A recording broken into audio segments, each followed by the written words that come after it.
ప్రభువైన యేసుక్రీస్తు నామములో మీ అందరికీ నా హృదయపూర్వకమైన వందనాలు. నేటి అనుదిన వాక్యము అపోస్తల కార్యముల గ్రంథము 2వ అధ్యాయం 42వ వచనము. వీరు అపోస్తల బోధ యందును సహవాసమందును రొట్టె విరుచుట యందును ప్రార్థన చేయుట యందును ఎడతెగక ఉండిరి. ప్రియ దేవుని బిడ్డలారా, ఆదిమ సంఘ విశ్వాసులు రక్షణార్థమైన మారు మనస్సును బాప్తిస్మమును పొంది ప్రార్థన యందు ఎడతెగక ఉన్నారు. వాక్య బోధ యందు ఎడతెగక ఉన్నారు.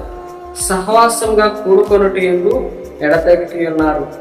ప్రభు వల్ల సంస్కారంలో ఎడతెగక ఉన్నారని దేవుని వాక్యం సెలవిస్తా ఉన్నది. ప్రియ దేవుని బిడ్డలారా, మరి ఈనాటి క్రైస్తవులమైనటువంటి మనము ప్రభు బలలో పాలుభాగస్తులం అవుతున్నాము. ప్రభు రక్త మాంసములలో చేతులు వేస్తున్నాము. మరి సహవాసము మందిరము బటికి, వాక్యానుసారమైన జీవితము కూడా మందిరము బటికి. ప్రార్థన విషయానికి వస్తే అవసరమైనప్పుడు మాత్రమే ప్రార్థన, లేదంటే లేదు. ప్రభునందు ప్రియ దేవుని బిడ్డలారా, మరి ఆదిమ సంఘం వాక్యానుసారముగా జీవించింది. మరి నీవెలా జీవించుచున్నావు?